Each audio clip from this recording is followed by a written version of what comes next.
Hello everyone and welcome to the Birds of Prey review. For this review as well, we're just going to go right into spoilers. It's kind of a bit to talk about here. First things first is we're doing this movie review a week after the film has come out, so the box office numbers have come out, and the film looks like it's not really doing that well, and I kind of want to, in a way, within my review, kind of address why I think it probably did. Just to start off with a review, I want to talk about Margot Robbie. She does terrific as Harley Quinn. Some of the supporting characters, the other Birds of Prey, I thought they were okay, but I honestly do feel like this is more of a Harley Quinn movie, which they actually did change the title to Harley Quinn Birds of Prey after the box office numbers didn't come back that great. But all in all, this is more so of a Harley Quinn movie, so just know that going in. And something that I kept seeing kind of resurge that also kind of played into the box office numbers was the fact that you watch all these trailers and it doesn't really tell you what the movie is about. So you're pretty much purchasing a ticket not really knowing what the actual story is about. And I don't know why they made that decision. It's not that unique of a concept. It's just about a girl who steals a jewel and Black Mask wants it, so he sends Harley Quinn to go get it. And she kind of bonds with the kid, and it's not that complex or that, overall interesting of a story, I would say. I kind of would have wished they would have went with something more unique or maybe something more related to the comic book material. This Harley Quinn does feel very comic booky from like the New 52 and Rebirth. It does feel like they're kind of following that line of Harley Quinn.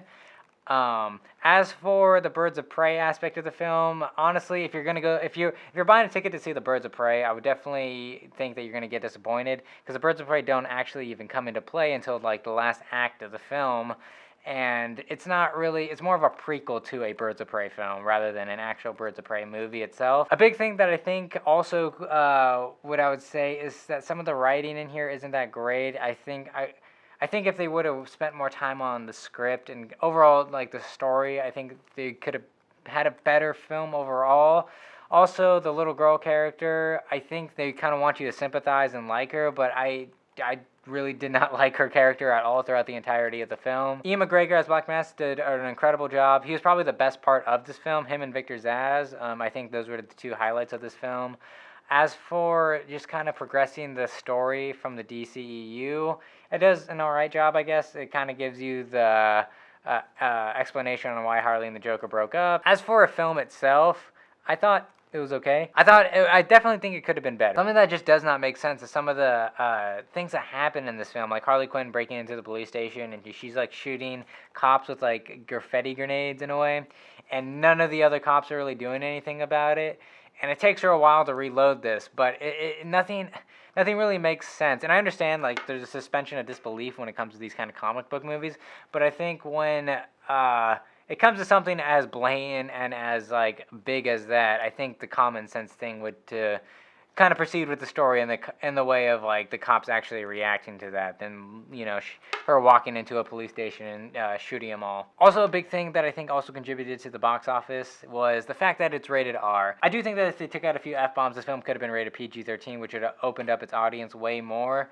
And it's hard for me to justify the rated R rating because the film isn't that all gory. And I think it's just because of how many F-bombs they use. And there's that scene at the very end where Ian McGregor's character gets blown up in half. But even that, it happens so fast and quick that I feel like maybe it kind of could have slipped through the cracks of the PG-13 rating.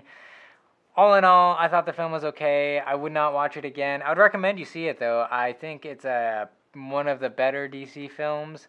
But overall, I thought it was okay. I'd probably give it a 2.5 out of 5. It's about in that halfway mark. I think it's a competent film. I think it entertains you while you watch it, just so long as you don't, ask too much questions. You got to kind of suspend your disbelief a bit on some of the scenarios. A big thing that I also want to add is that this movie does not make me want to see a Birds of Prey film. I think this should have been the introduction, the prequel of kind of setting up the Birds of Prey to where they kind of tease it at the end. And this film, after it ended, it didn't get me excited for another one. I think it would have been better if they would have more so focused on the individual characters and actually developed them and kind of actually made them more so unite towards the middle or even maybe the beginning rather than having it be at the third act.